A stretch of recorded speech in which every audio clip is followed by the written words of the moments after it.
جماعت احمدیہ کا یہ کام ہے کہ وہ اس کھوئی ہوئی عظمت کو دوبارہ حاصل کرے. جماعت احمدیہ آج اس مقام پر فائز کی گئی ہے، اس غرض سے قائم کی گئی ہے کہ ان کھوئی ہوئی عظمتوں کو حاصل کرے جو محمد مصطفیٰ کے غلاموں کو زیباں ہیں، جن کے بغیر عمل کی دنیا میں ہم حضرت محمد مصطفیٰ صلی اللہ علیہ وآلہ وسلم کی عظمت کو ثابت ہی نہیں کر سکتے. کروڑ ہا سیرت کی آپ کتابیں لکھ دیں، ارب ہا میلاد منائیں، ہر دن کو ایک میلاد شریف میں تبدیل کر دیں اور ہر رات کو سیرت کے نغمے گاتے ہوئے گزار دیں، مگر حقیقت میں حضرت محمد مصطفیٰ صلی اللہ علیہ وآلہ وسلم کی عظمت اخلاق کا دنیا کو قائل نہیں کر سکتے جب تک آپ صاحب خلق نہ بن کے دکھائیں، اور پھر یہ فخر کے طور پر پیش نہ کریں کہ یہ سب کچھ ہم نے آقا سے پایا ہے، تیرے بڑھنے سے قدم آگے بڑھایا ہم نے. یہ گیت تو تب زیب دیتا ہے اگر آپ کے قدم آگے بڑھتے ہوئے نظر آ رہے ہیں. لیکن بدقسمتی کی انتہا ہے، ایک عجیب دردناک المیہ ہے کہ اس آقا کے غلام ہو کر جسے مکارم اخلاق کو آگے بڑھانے کے لیے قائم کیا گیا تھا، بلند ترین چوٹیاں جو اخلاق کی آپ سے پہلے تمام بنی نوع انسان نے قائم کی تھی، محمد مصطفیٰ صلی اللہ علیہ وسلم فرماتے ہیں کہ مجھے اس لیے مبعوث کیا گیا کہ ہر اخلاق کی ہر خلق کی چوٹی سے اس خلق کو اٹھاؤں اور بلند تر مقام پر کھڑا کر کے دکھا دوں کہ یہ ہے اصل مقام. ان کے غلام ہو کر، ان کی طرف منسوب ہو کر آج امت مسلمہ کے اخلاق کا یہ عالم ہو کہ ہر دنیا کی ایرا غیرہ اور عام دنیا کی لامذہب قومیں بھی ان کے اوپر تمسخر کریں اور تشریح کریں اور کہیں کہ ہاں یہ اخلاق ہیں.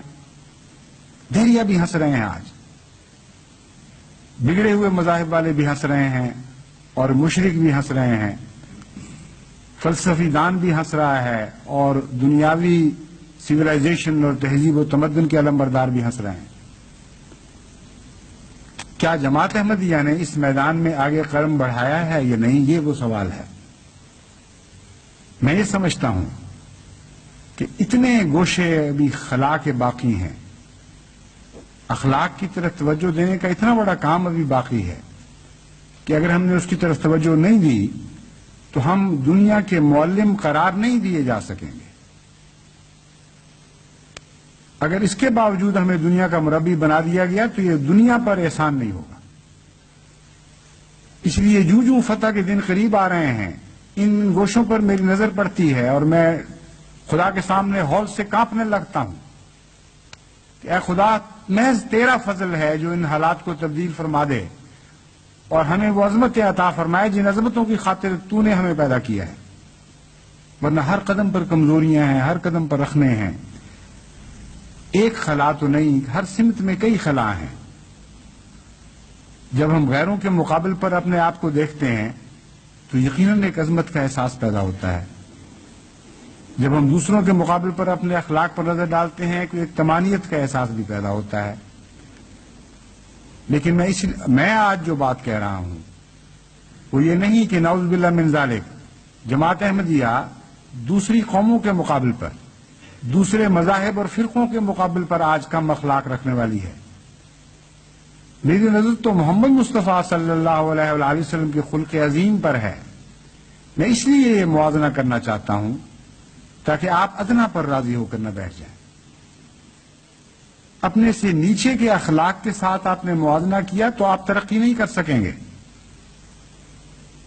کیونکہ آپ سمجھیں گے کہ آپ کو سب پر فوقیت حاصل ہوگی. اگر دیکھنا ہے ترقی کی نظر سے، آگے بڑھنے کی خاطر، تو ہمیشہ محمد مصطفیٰ صلی اللہ علیہ وآلہ وسلم کے اخلاق پر اپنی نظریں مرکوز رکھیں. پھر دیکھیں گے آپ کہ آپ کو کتنا محرومی کا احساس بڑھے گا، کیا کچھ پانے کی نئی تمنائیں آپ کے دل میں پیدا ہوں گی. ہر وقت ایک لگن لگی رہے گی کہ ہمیں یہ بھی بننا تھا اور وہ بھی بننا تھا اور یہ وہ بھی بننا تھا اور وہ بھی بننا تھا. ابھی تو ہم کچھ بھی حاصل نہیں کر سکے. بہت سی ایسی معاشرتی خرابیاں جماعت میں پیدا ہو چکی ہیں جس نے جماعت کی آئلی زندگی کو بھی تباہ کر دیا ہے اور آئندہ نسلوں پر بہت برے رنگ میں اثر انداز ہو سکتی ہیں۔ 20 خط مجھے روزانہ ملتے ہیں ایسی باتوں کے جن کو پڑھ کر شدید تکلیف پہنچتی ہے کہ احمدی گھروں میں خاوند ایسے ہیں اور بیویاں ایسی ہیں اور بہویں ایسی ہیں اور ساسیں ایسی ہیں، نندے ایسی ہیں اور ندوئی ایسے ہیں۔ گھروں میں وہ فیکٹریاں ہیں در حقیقت جہاں سے گلیاں سنورتی بھی ہیں اور بگڑتی بھی ہیں۔ گلیوں میں جو جرم پلتے ہیں وہ بھی دراصل گھروں سے نکل کر گلیوں میں جمع ہوا کرتے ہیں۔ گلیوں میں جو نیکی کے کام جاری ہوتے ہیں وہ بھی پہلے گھروں میں بنتے ہیں، پھر گلیوں میں ظاہر ہوا کرتے ہیں۔ اس لیے اگر آپ نے معاشرے کو درست کرنا ہے، سب سے چھوٹے یونٹ یعنی گھر پر نظر کرنی ہوگی۔ گھر کو جنت میں تبدیل کیے بغیر آپ نہ اپنے شہر کو جنت میں تبدیل کر سکتے ہیں، نہ عالم کو جنت میں تبدیل کرنے کا دعویٰ کر سکتے ہیں۔ دنیا تو آپ کو جہنم میں مبتلا کرنے کے لیے ہر کوشش کر رہی ہے۔ کم سے کم آپ خود اپنے لیے تو جنت پیدا کریں، خود تو ایسے معاشرے میں بسیں جس کا نام قرآن کی روح سے جنت ہے، اور جس کا شجر طیبہ ہے، جس کو حسین پھل لگتے ہیں۔ اللہ تعالیٰ ہمیں اس کی توفیق عطا فرمائے۔ بعض دفعہ معاشرہ کی اصلاح پر 2 خطبات ہو گئے، پھر تھوڑی سی تبدیلیاں پیدا ہونے کے آثار ظاہر ہوئے، اور پھر وہ بھول گئے، پھر اور باتیں شروع ہو گئیں۔ لیکن اگر یہ مضمون پیش نظر رہے کہ ان اللہ کان علیکم رقیبا، ایک ایسی ذات بھی ہے جو ہر گھر میں ہے، ہر ذات میں ہے، ہر شخص کی رگ جان سے زیادہ قریب ہے، اور وہ نگران ہے اس بات پر کہ تم اپنے ارحام کے حقوق ادا کر رہے ہو کہ نہیں۔ جن مقاصد کے لیے شادی بیاہ کا نظام جاری کیا گیا ہے ان مقاصد کو پورا کر رہے ہو کہ نہیں کر رہے، تو پھر ساری کیفیت بدل جاتی ہے۔ پھر ہر سلوک اور عدم سلوک کے نتیجے میں انسان اپنے آپ کو ایک بالا ہستی کے حضور جواب دے پاتا ہے، اور اس ذمہ داری کے احساس سے اس کو بڑی فکر پیدا ہو جاتی ہے۔ بس جب تک خدا کو حاضر ناظر جان کر ہم اپنے معاشرے کی اصلاح کی کوشش نہیں کریں گے، یہ اس معاشرے کی اصلاح نہیں ہو سکتی۔ کئی لوگ یہ کہتے ہیں جی آپ بہت ہی زیادہ بھیانک تصویر کھینچ رہے ہیں۔ وہ سمجھتے ہیں کہ شاید میری ان باتوں سے غیر یہ فائدہ اٹھائے اور وہ یہ سمجھے کہ نعوذ باللہ من ذالک احمدی خاندانوں کا یہ حال ہے جو میں یہ بھیانک نقشے کھینچتا ہوں، اور گویا فرق کوئی نہیں۔ ہرگز یہ بات نہیں ہے۔ میں جانتا ہوں کہ احمدی معاشرے کا غیر احمدی معاشرے سے، اسلامی معاشرے کا غیر اسلامی معاشرے سے بڑا نمایاں فرق ہے، لیکن موجودہ صورت میں جتنے معاشرتی خرابیاں ہمارے اندر پائی جاتی ہیں، ہماری جماعت کے مقام اور مرتبے کے لحاظ سے ہرگز قابل برداشت نہیں ہے۔ کسی قیمت پر بھی ہم ان کو ساتھ لے کر آگے نہیں بڑھ سکتے۔ مستقبل کی نسلوں کو تباہ کرنے کے بیج بو دیے گئے ہیں ان خرابیوں میں۔ آئندہ نسلوں کو اپنے ہاتھوں سے ضائع کرنے اور قتل کرنے کے سامان پیدا کر دیے گئے ہیں۔ پھر میں کس طرح اس خوف سے کہ دشمن نہ ہنسے ان باتوں کو چھپا کے بیٹھ جاؤں؟ میں بھی تو جواب دہ ہوں، اور آپ سب سے بڑھ کر اس لحاظ سے جواب دہ ہوں۔ ایک خاندان کی نہیں، ساری جماعت کی ذمہ داری خدا تعالیٰ نے میرے اوپر ڈالی ہے، اور تمام جماعت کے حالات کے بارے میں پوچھا جاؤں گا۔ اس لیے کیسے میں ان باتوں کو چھپا سکتا ہوں؟ میرا فرض ہے، اور میں لازماً جب تک خدا مجھے توفیق دے گا اس فرض کو پورا کرتا رہوں گا کہ ہمارا معاشرہ دن بدن پہلے سے بہتر حالات میں داخل ہوتا چلا جائے۔ حسن اس میں نہ پیدا ہو، بلکہ ہر آن بڑھنے والا حسن اس میں پیدا ہو، تاکہ غیر جب اس معاشرے کو دیکھیں تو بے اختیار ان کے دل سے یہ آواز نکلے کہ جب بھی دیکھا ہے تجھے عالم نو دیکھا ہے، مرحلہ طے نہ ہوا تیری شناسائی کا۔ کسی تعلیم دینے والے کی باتوں میں نے ایسا اثر نہیں دیکھا۔ اتنی سادہ باتیں، اتنی پیاری باتیں کہ دل آپ کی ذات کو اچھل اچھل کے فدا ہونے لگتا ہے، باری باری جانے لگتا ہے کس شان کا نبی تھا، کس طرح ہماری تربیت کا، کس طرح ہم پر جھکا ہے، کس طرح تکلیفیں اٹھا، باریک سے باریک پہلو سے بھی نظر نہیں اٹھاتا. اصل تو یہی ہے.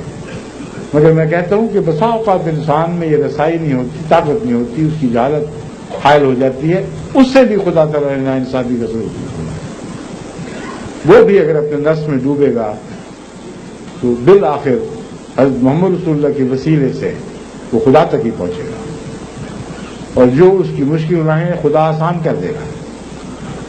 بس اپنی لا علمی کی وجہ سے مایوس نہ ہو، اپنے اس ماحول کی وجہ سے مایوس نہ ہو جس میں تمہاری تربیت اچھی نہیں ہوئی، بلکہ کرخت قسم کے مزاج ضرور نما ہوں.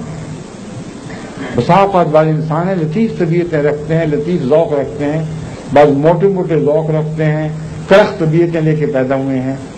کیا ان کے لیے خدا نہیں ہے؟ کیا ان کے لیے حضرت محمد رسول اللہ اسوہ نہیں ہے؟ سب کے لیے ہیں. صحابہ کے مزاج کو دیکھیں، پہلے کیا تھا؟ بڑے بڑے کرخت لوگ تھے، بڑے بڑے ظالم لوگ تھے، ایسے صفات کی ان کی مثال دنیا کی دوسری قوموں میں دکھائی نہیں دیتی. کب کوئی قوم ایسی پیدا ہوئی تھی جو اپنی بیٹیوں کو ذبح کر دے اور زندہ دفنا دے، زندہ درگور کر؟ عرب وہ لوگ تھے. اس لیے یہ نہ سمجھے کہ محمد رسول اللہ کا کام کوئی آسان کام تھا، یہ آپ کی تربیت میں کوئی اعجاز نہیں تھا. آپ کی پیروی اپنی ذات میں یہ اعجاز رکھتی ہے کہ انسان کی کیا پلٹ کے رکھ. ایک موقع پر ایک شخص نے عرض کیا، پرانی جاہلیت کی باتیں کر رہا تھا،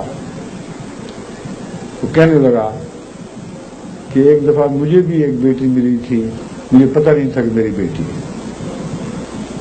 میں سفر پر تھا، میری بیوی نے چھپا لیا اور کسی اور کی بیٹی بتایا، اور وہ گھر میں پلتی رہی.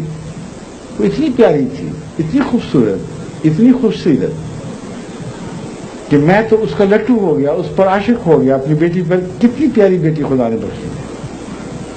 یہاں تک کہ جب بڑی ہوئی اور ماں نے یقین کر لیا کہ اب میں اس کو قتل نہیں کر سکتا، تب اس نے مجھے بتایا اور میری جاہلیت جوش مار کر غالب آ گئی. میں نے کہا اچھا یہ چیز ہے جو میرے گھر میں پیدا ہوئی ہے، میں بیٹی کا باپ. میں نے بہانہ بنایا کہ آؤ تمہیں سفر پر لے کے جاؤں. اسے جنگل میں لے گیا، ایک قبر کھود دی، اس میں اس کو لٹایا اور مٹی ڈال دیا. اس کی معصوم آواز اٹھ رہی تھی کہ مجھے کیا کر رہے ہو، مجھے بتاؤ مجھ سے کیا غلطی ہوئی ہے، مجھے کیوں دفن کر. لیکن اس کی ایک آواز نہیں سنی اور اسی طرح دفن کر کے چلا آیا. نظر اٹھائی تو محمد رسول اللہ کی آنکھوں سے اشکوں کی بارش برس رہی.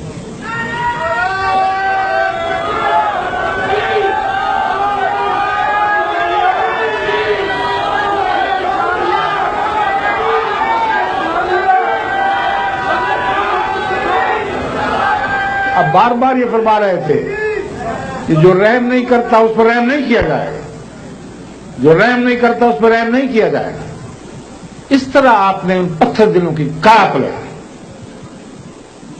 محمد رسول اللہ کے اخلاق کی ضربوں نے ان کو ایسے پھاڑا کہ ان سے رحمت کے چشمے پھوٹ پڑے. تو آپ کا یہ کہنا کہ آپ کرخت ماحول کی پیداوار ہیں، جہاں بدزبانیاں کی جاتی ہیں، جہاں سختیاں کی جاتی ہیں، یا عورتوں سے ذلیل سلوک کیا جاتا ہے، کوئی عذر نہیں ہے جو خدا کے حضور قابل قبول ہو، کیونکہ آپ کو وہ رسول عطا فرمایا گیا ہے جو ان تمام حالات کی کیا پلٹ سکتا ہے. انہی عربوں سے وہ دل پیدا ہوئے جو چھوٹی چھوٹی باتوں پر خدا کے حضور گرے اور ظالم میں راتیں بسر کر دیا کرتے تھے. ان کے دلوں کی کیا پلٹ گئی. ایسے رحیم و کریم ہوئے کہ وہ اپنے حقوق دوسروں کی خاطر خود نچھاور کیا کرتے تھے. آپ بھی تو وہی ہیں. آپ کون سی اس مٹی کے بنے ہوئے ہیں جن پر محمد رسول اللہ کی دسترس نہ ہو. پتھروں تک بھی اس عظیم رسول کی دسترس تھی، اس کے ہاتھوں میں وہ شفا تھی جو ذلیل سے ذلیل بیماریوں کو بھی شفا بخش دیا کرتے تھے. کون سی بیماریاں ہیں جن پر آپ مایوس ہو سکتے ہیں؟ کون سی طبیعت کی کرختیاں ہیں جنہیں محمد رسول اللہ نرم نہیں کر سکتے تھے یا کر سکتے ہیں؟